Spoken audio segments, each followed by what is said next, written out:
Now, happy Wednesday.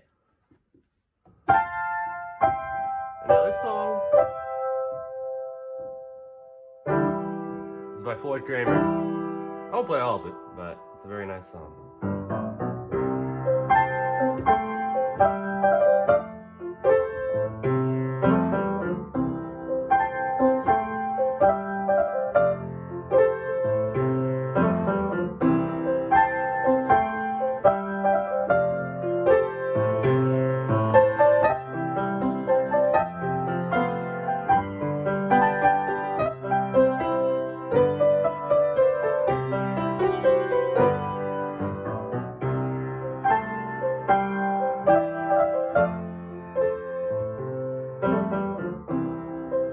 Today we're talking about the silver lining.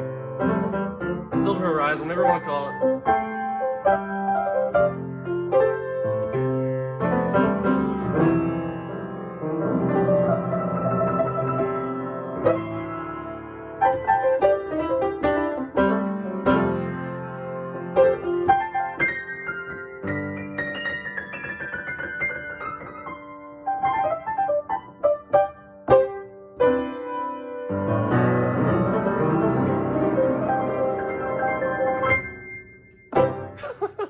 I love that song. Anyways, yeah, can hardly speak while playing the piano. Still working on that, but yeah, definitely going into some hope today. Another kind of constant theme of hope that I want to remind you guys of. So let's get right into it.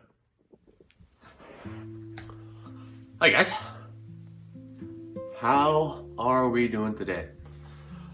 I'm pretty alright, and you know, I wanted to show. I always do those recordings on the first take of piano. And some are better than others, some are worse. I mean, from my point of view, right? As I go to college for a bachelor's of music and piano, obviously I'm going to be critical of certain mistakes, but I think there's beauty in those mistakes and showing you guys that in just one take, I am being vulnerable on the piano. And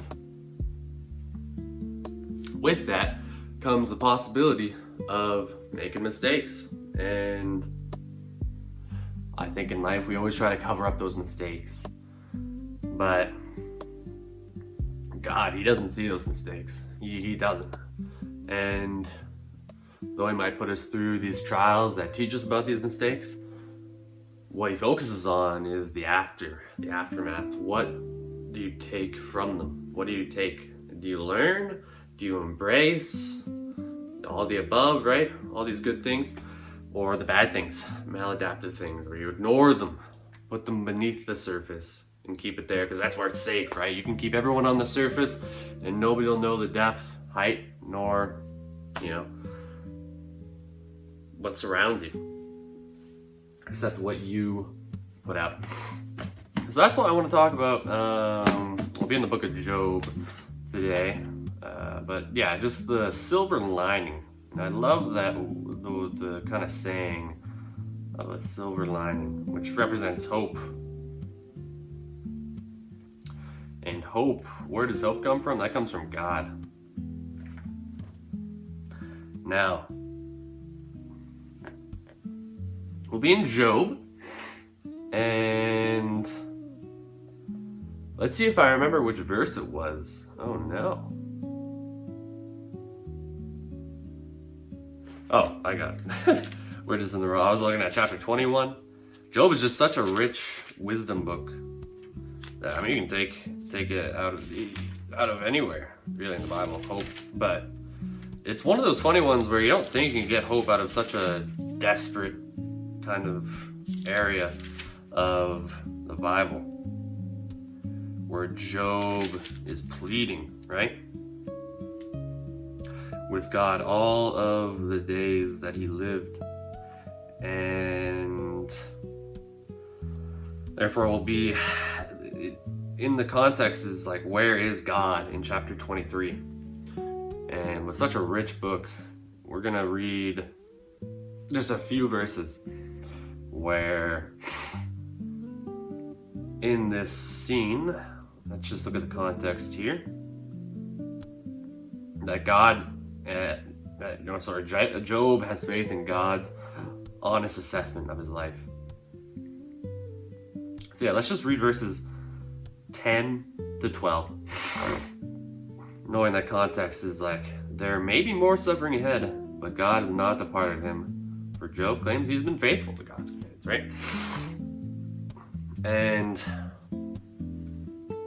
let's read it, verse 10. But he knows the way that I take. When he has tried me, I shall come out as gold. My foot has held fast to his steps. I have kept his way and have not turned aside. I have not departed from the commandment of his lips. I've treasured the words of his mouth more than my portion of food.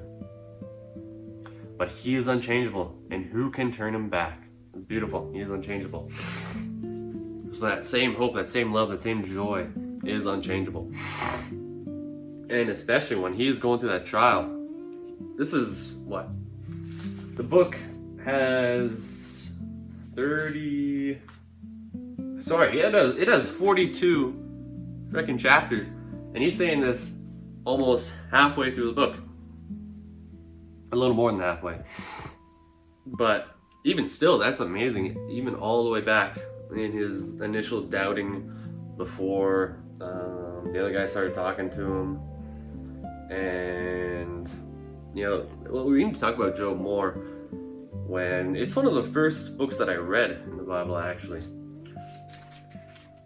And I want to see if I can find the name of the guy, because these wisdom books are just so powerful, where Job is trying to defend himself. Elihu, right?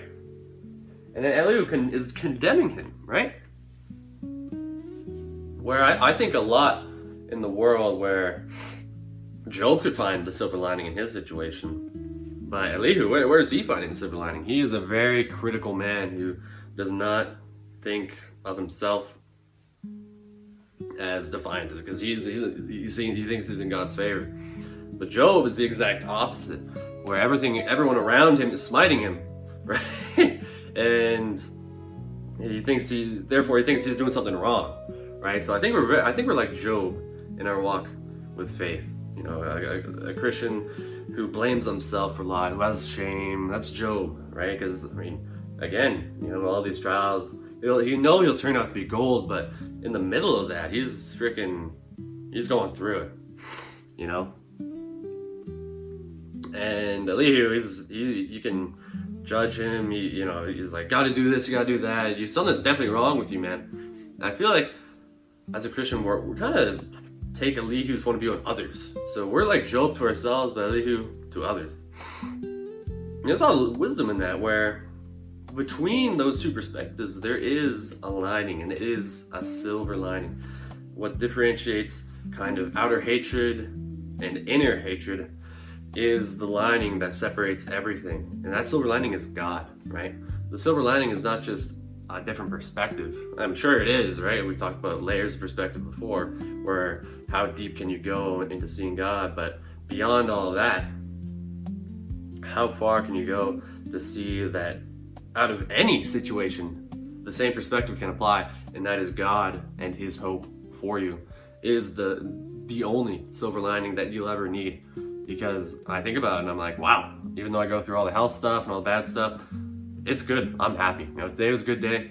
And every day is a little different with this kind of sickness that I have. And it's hard to get into routine, a habit, but I think of Job and I'm like, he lost everything, his family, his livestock, his property, all worldly things. And he only had God left. Really. Like his whole body was covered in sores. Like Job was a poor guy, right? But by the end of it, he becomes blessed 100-fold by God through those trials. And he's probably the most learned man in the Bible, having gone through all of those things, right? So in knowing that, I just want to take the sentiment that God is the silver lining. And you can find it worldly but there's this, and I'm happy because of that. But no, there's always God, because those are fleeting. Those silver linings. The other, the God, the one and true God, love in our life. is not fleeting. He is eternal. So, here's to tomorrow, guys. Take care.